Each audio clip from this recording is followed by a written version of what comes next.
Hi, everyone. Welcome back to the Soccer Queens podcast, where we discuss everything female athlete performance training.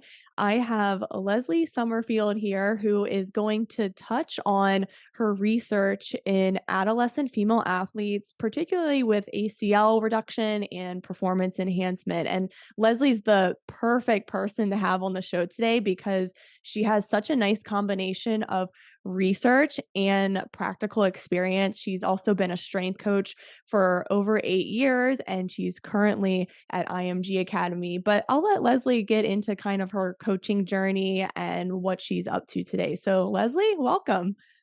Thank you. Glad to be here. All right. Yeah, I just started at IMG in September. I work with tennis and golf. So I do a lot of work with the middle school groups and the younger groups here. Before that, I was in Texas working with middle school and high schoolers. And then even prior to that in New Zealand was where I did my research with all girls and all girls high school there. Kind of how I got into this journey is, I think, a little bit different than your typical person that just kind of like loves training and like what it can do to your body. I have a younger brother who has cerebral palsy. And when I was in high school, I couldn't even lift him. And he wasn't even that heavy, like 50 pounds maybe. But his cerebral palsy affects his ability to walk. So I wanted to be able to help my parents out. And I had a class in high school, lifting class, but it was mainly for the football players. So I was in there and I didn't do anything. Like the bar I thought was going to make me too big. Like I didn't even want to do that. It was scary. So then finally, when I went to Michigan State for undergrad, and when I was there, I was like, hey, I want to learn more about this. So kind of fell into kinesiology and really just loved once I was learning and interning and kind of figuring out how to do things properly and debunking some of those myths for myself. Like I'm not going to become a bodybuilder overnight by lifting, 10-pound weights, which you don't know until you're there. So kind of did that realm, little internship, and figured out I really like this. One, what it was doing to myself, and I kind of felt like I even had more confidence, even in class and stuff. And then, even more importantly, when I went home, I could now help my parents pick up my brother, and that's ultimately my goal. And then I was like, I need to learn way more about this. So that's what led me to do more schooling and the master's and then the PhD.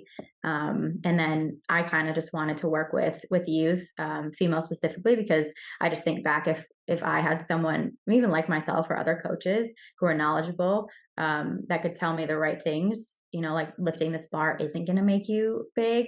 It's actually going to help you, prevent injuries, improve your performance. Then I think that would have benefited me way earlier in sports and just in life in general. So that's kind of how I got to where I am now. I love that story, and I think that's such a powerful message for everyone listening. Yes, we're mainly going to talk about ACL injury reduction today, but there's so many more life and health benefits to strength training, and every girl non-negotiable should be strength training. So, Leslie, let's get into your research. And one thing that stood out to me was you were specifically looking at the 12 to 15-year-olds, and you did, I think it was a 23-week injury reduction program, and you implemented it within the school day. And I thought that was amazing to get girls to adhere to the program, and you had some amazing findings from that. So why don't you just get into what inspired that study and then some of the results from it? For me, it was I really wanted to be involved, I guess, with females. And in New Zealand, they have a lot of all girls high schools, which the high school starts at like an eighth grade kind of here. So it'd be like eighth through 12th grade. So there's 5 years there. So I knew I could target some younger girls. But I guess I wanted to figure out how could we get them to adhere to a training program. What's going to be the most beneficial? How can I get them to want to do this? So for me, it was in the school setting is going to be how I'm going to get most kids. If they're at school, they're going to be training, because sometimes if they're after school, before school, they're doing their sports training. So adding in another intervention program, they might, one, not even come to, or two, not really have the time for. I want them to do everything else. So that's why I wanted to do it in the school day. And they have a really good like PE curriculum there as well, where they include health. So I knew I could target the menstrual cycle. So that's something else that I wanted to look at, was like, are more injuries occurring during the menstrual cycle or not? And that was just kind of like a side kind of project I wanted to work on. Because these girls, like you had said, are 12 to 15, so not all of them even have their periods. but it was more like the educational piece for them as well. So I just really wanted to get into the school setting to try to get the adherence up and then figure out how this can actually be implemented in a real world setting. Because there's a lot of injury prevention programs that are done as like a warm up or kind of independently. Like the FIFA 11 Plus is huge. And they have those for different sports as well. But I was like, if we do it in a school setting, if we try to implement it within PE, then I think it could be touched on like a broader spectrum. Maybe more schools can implement this. So that's kind of how the school system kind of developed and how I went about doing my program as well. New Zealand has 4 school terms separated by 2-week breaks in between, which was kind of perfect for programming sense. So the first term, I kind of just did familiarization with the girls, like some of the exercises, and then I got to know them as well, which I think is a huge piece as well. I got to know them. I went to their PE classes. I went to their health classes. I joined in when they played any sort of game or any activity. They also, in their health class, they learned about their menstrual cycle. So then when I wanted to implement it, they knew about it and they were comfortable talking to me about it. So I think that piece was huge. They trusted me, I trusted them. And then the next setting or the next term, I did a 10-minute program, and that was at the beginning of the PE session, and that was just all body weight exercises. And then they did the rest of their PE lesson. And then the third term was 20 minutes, just some light resistance. And then the last term it was about 40 minutes, their whole PE class, and we were in their little fitness center. So now we were using some barbells and dumbbells and stuff for the whole time. So it was a really progressive kind of program over the whole school year. Now, how long were you hanging out at the body weight movements, and did that vary, between, like, a 12-year-old and a 15-year-old, or was everyone kinda just progressing in a similar manner? Yeah, everyone was progressing in a similar manner. They had done nothing before anyone. So yeah, so they were all doing the same stuff. As we got more into like in our final phase, they did a little bit different exercises. Or if I thought, okay, now you can add some weight to this, or if you want to stay with the bar, so they did a few different things like that. But it was mainly the same stuff. So I did kind of think like if I have a PE teacher that's going to be implementing this, I don't think they're going to be really able to do too many different progressions.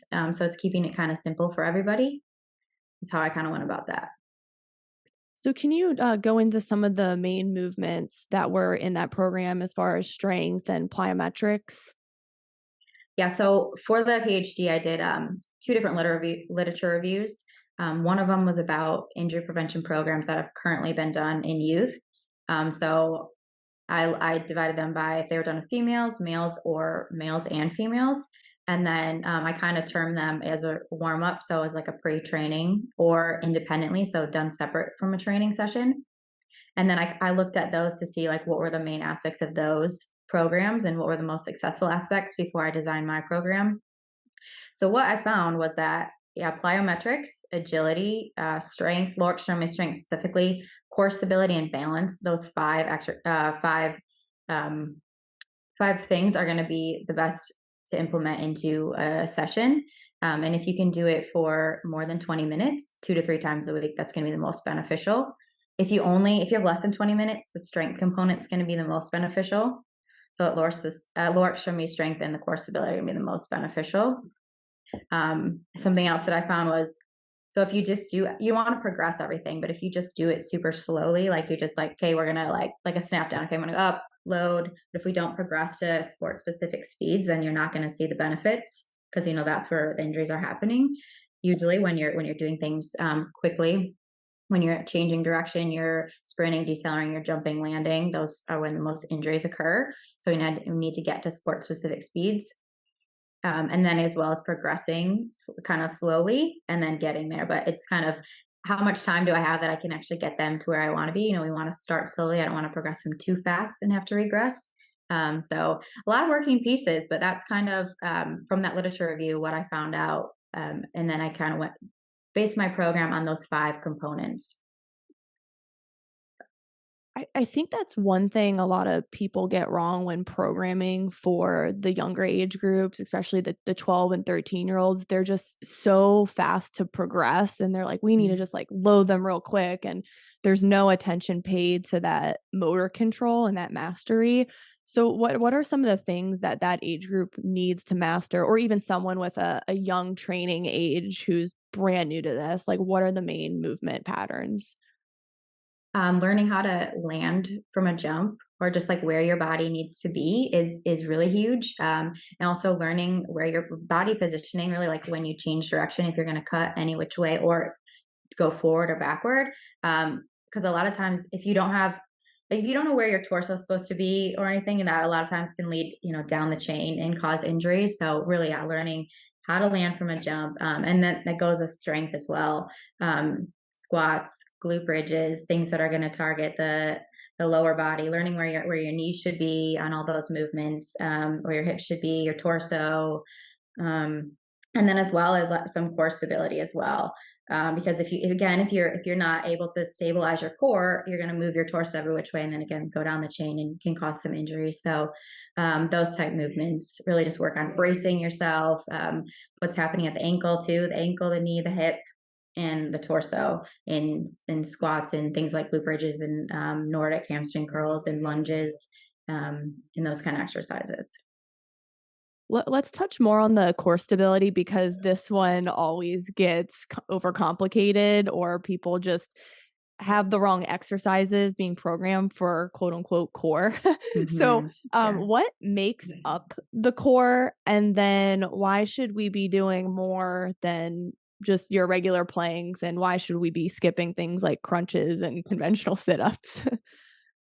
Yeah, I mean, what I always kind of try to tell my athletes is too is like if someone was gonna go in and like punch you or something in the stomach, what would you do? You kind of like brace. So like that is an important movement that we need to learn, and that is also like happens in your lower back because I actually did find a good amount of lower back injuries, and I think that had to do with lack of the core stability.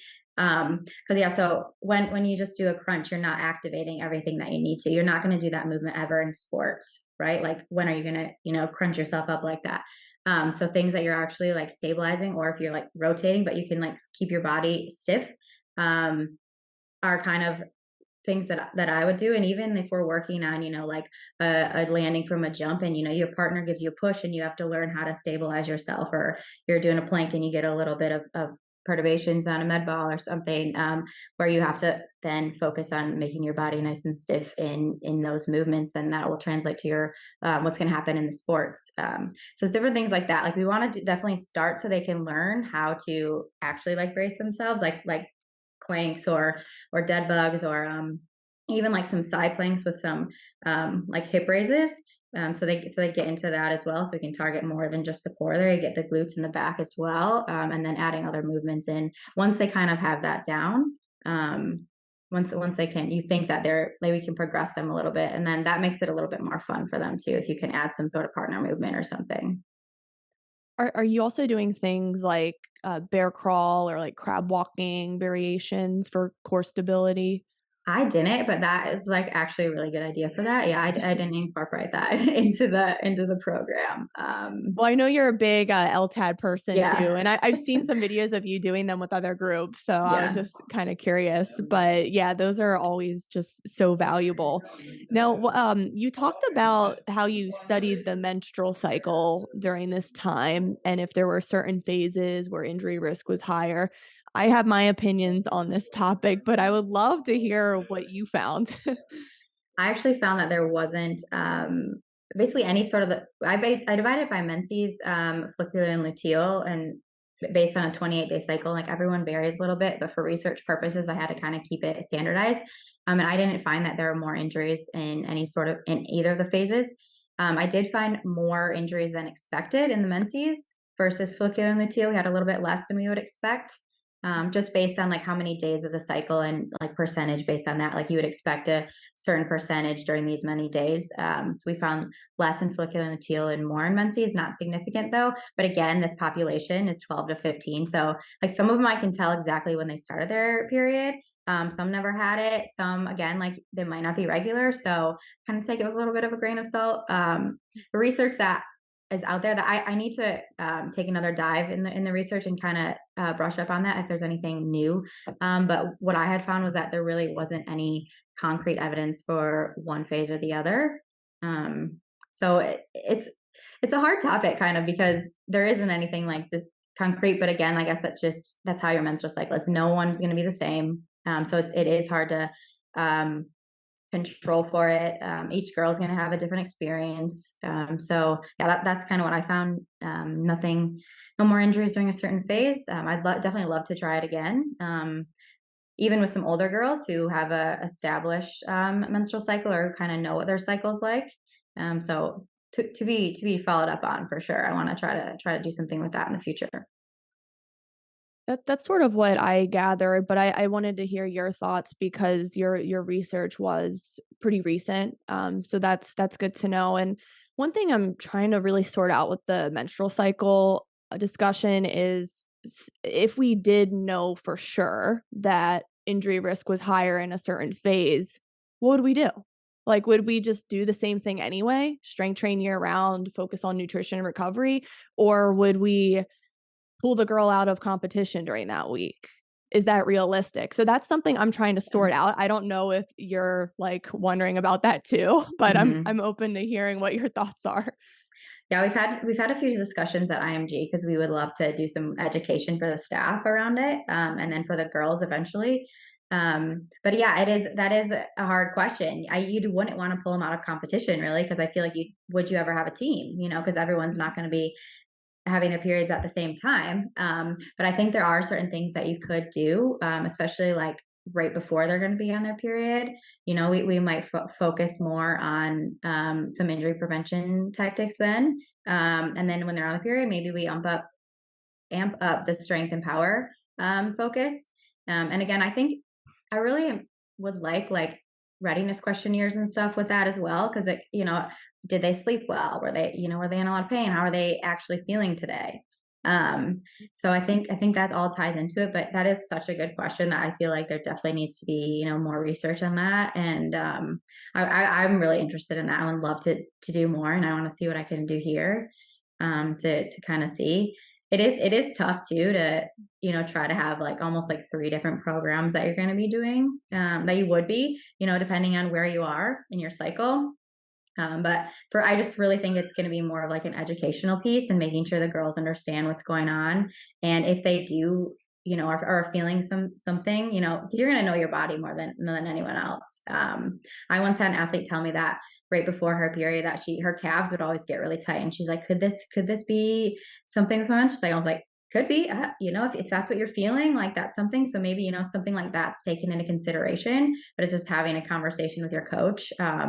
That's where I hope it gets to, and where we get comfortable having those conversations, and then maybe we can tailor a program around that. But I wouldn't want it to be like, oh, you're on your period this week. Here's your program to be like kind of like called out or anything, or like, but mhm, just to be aware of it. Like if you need to back off or anything, or you want to push yourself more, just and we know where you are. mhm. Yeah, I think you're right. I think it can get a little problematic because everyone's so individualized within, like, your own team and then with Mhm. the team that you're playing because they might be, like, out of state on a completely different schedule and, like, Right. no one would be able to play.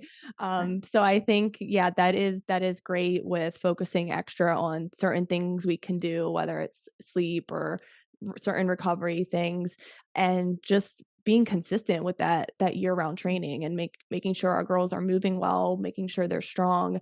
One thing I do want to ask you about, and I recently visited IMG this past fall, and I saw you guys were doing like an ACL readiness testing. Uh, Are you guys still doing that, where you're kind of evaluating the motor control of the athlete in the beginning of the season, and which one is it? Yeah, the trainers do a little bit more with that. The athletic trainers, Mhm, they use Fusionetics and do a few tests. I'm not fully familiar what all the other sports do because I work with tennis and golf, but they do Fusionetics. I think soccer does a bit more for sure. I'm not 100% sure on exactly what they're doing or what they do with that data. But that's something I'm trying to get implemented in with tennis. Like I want to see this data, so that I can see what I need to implement with my teams. If there's an overarching kind of theme with everybody, or if I have like specifics that each kid needs to have. So yeah, I'm not 100% sure on that aspect of what we're doing with that.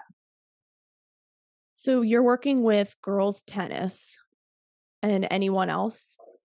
Yeah, boys tennis as well, and then middle school golf. And those are mixed boys and girls. Great. So let's talk about what you're doing with girls tennis in the weight room during the season and then in the off season. I know you just got into IMG, so you might just Yeah. be like in the middle of the season right now, but just go into what you're doing with them. Well, tennis doesn't really have an off season, so they play pretty much year round. So tennis has been slightly more challenging for me because I'm used to having sports that do have a distinct, on and off season. Kind of golf is the same way here. They play year round. Not that I'm with the middle school golf, not that they're really getting into programs that much. Like we do more fun things with them. But the groups I have for tennis, I can have like 10 through 16-year olds. So I have a big range of athletes. So what I try to do with them is I don't measure maturation, but I can kind of tell when a kid is, pre or maybe post or definitely circa as well, especially for the boys. So I tailor their programming around that. So I have two separate programs. So if they're kind of pre and post, and then if someone is the circa, I'll monitor their program. I can kind of tell based on like, oh, their movements are a little bit rough right now. So that's how I go about their programming right now, kind of split it up. So I have a coach that helps me. So she'll take the older ones, so I can take the younger ones and kind of go through their movements in the weight room and the court and the turf and those kind of sessions to the movement sessions as well. I do want to get more into the pre PHV group and what you're doing with them specifically, because with a lot of the parents I talk to on a daily basis, they're giving that age group too much of the specialized sport year round, not enough of that variety of movement, the play, the long term athletic development. So, can you just talk about the importance of why that group needs to start with the fundamentals and the building blocks first pre Mhm. PHV?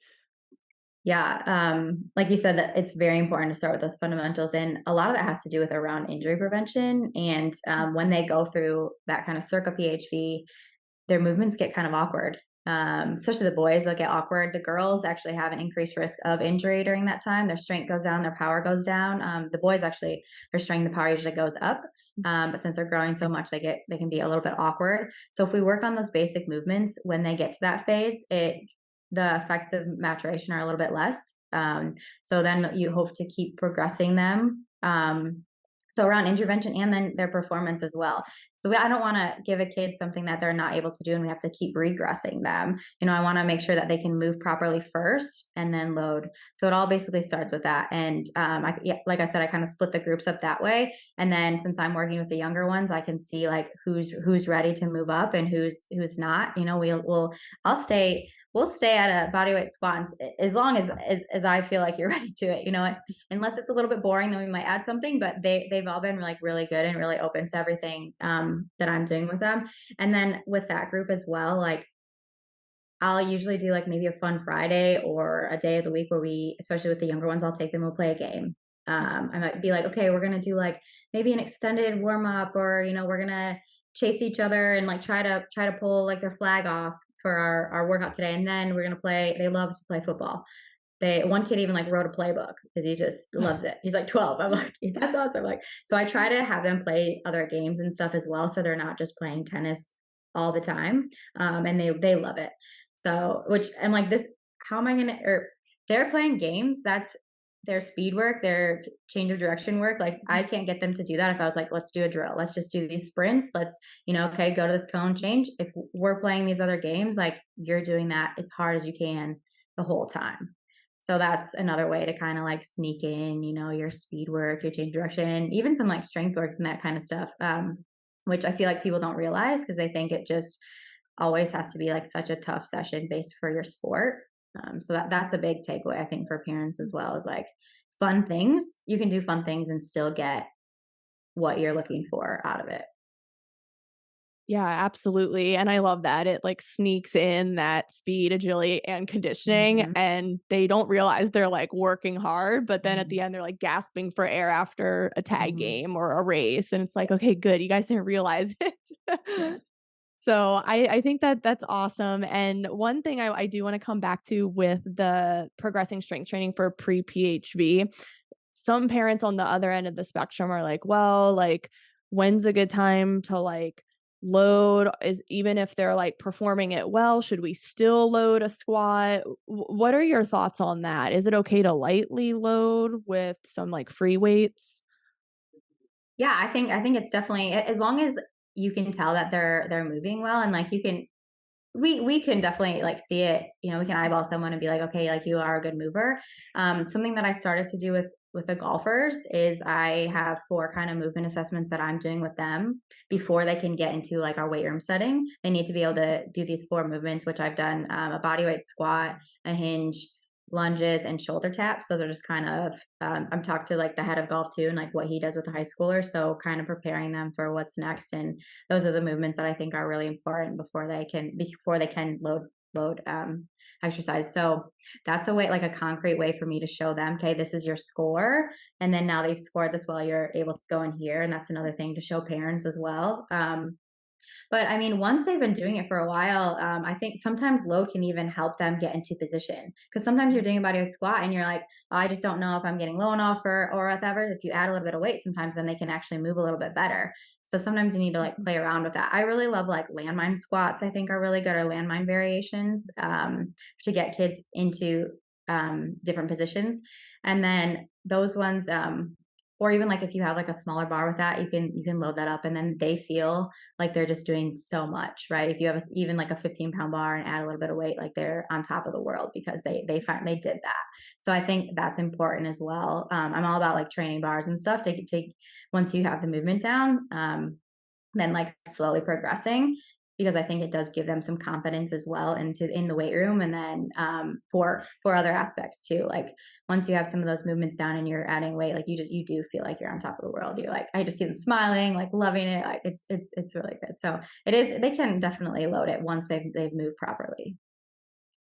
That's brilliant. And I just want to repeat to everyone listening that if you do have a young kid or a girls' team in that pre PHV, like 10 to 12 years old range, then you do need a qualified performance coach working with them because, like Leslie just mentioned, the coach's eye is so important for knowing if they're ready to progress those movements and add that load. So, really keep that in Mhm. mind. Now, Leslie, is there anything else you just want to tell everyone in terms of ACL injury reduction and just some takeaways for everyone listening? I guess something from my research that was a little bit surprising because I did an injury questionnaire as well for over the whole school year, so it was like 30 weeks. But I used an all physical problem definition, so it was like tracking everything, not just their time loss if they had to, miss a training or practice or anything. And I found like a 10.4 injuries. This was in PE and sport, so it was like higher than a lot of the other injury rates that you see out there. But it's important also to not just like look at time loss injuries, but to kind of see what else is going on. Because kids sometimes won't even tell you if something's bothering them because they don't want to miss their practice or their sport because they're worried about playing time or then like if I miss this game, then I'm not going to play after this. This person won't see me for the next level, all that kind of thing. So that's why I thought really using this definition was important because then I could have a conversation with them and ask them what was truly going on, without having to also like kind of go to the coach and stuff and see like, okay, well they're missing like just for their time loss, they're missing this, so now we're going to count it as an injury. But to kind of go through that. But for ACL injury specifically, just kind of what I had found from that literature review, if you can do something at like 20 minutes a week for 2 to 3 times a week, incorporating lower extremity strength, plyometrics, agility, core stability, and balance. Balance is actually another huge piece. Um, it was really apparent in the literature that if you don't have good balance, and that's a really like a precursor to injury. So that was like really apparent because some of the other things are like some studies say it is, some studies say it isn't, but balance was like across the board. You're lacking balance, so that's something that I feel like sometimes we don't do a good job of is incorporating balance. exercises. So yeah, incorporating those kind of 5 things, if you could, over 20 minutes a week, and then starting slow and progressing it. And you'll, again, like you said, working with a qualified coach can help. Or if you're not, if you're just a coach, and implementing anything before their practice is going to be beneficial. If you can take 10 minutes out of their training to just do a few exercises, that's going to help them out. Do some lower body strength exercises and some core stability, some lunges, some squats, some glute bridges, some planks, partner planks, things like that will help them just in the long run, and get them ready to do their training. Um, and then yeah, if you can add more like sport specific stuff, like if we're talking about soccer, like if you can like hit somebody, because you're gonna be getting contact in the game and stuff. So if you can do things like that, like you jump, land, hit each other, you're balancing on one leg, you're trying to move around, like things like that are going to be beneficial as well. So kind of mimic the little bit more of the sporting aspects as well. That's great news for everyone, I think, because just 20 minutes a few times a week and just really microdosing that program is anyone can do it, right? Right. So that's really awesome. And Leslie, I want everyone to just follow up with you, and I know you're going to have more research on the horizon. And where are you hanging out the most with your content? Oh, I'm not the best at posting things, mainly because I have a baby now, so I'm not the best at that. But I guess a little bit on Twitter and probably more on Instagram, but Twitter's probably the best. Okay, great. So I will link Leslie's Twitter in the caption below, as well as her research link. So be sure to check those out. Leslie, thank you again for coming on. I'm sure this was super valuable for everyone listening. Yeah, thank you for having me.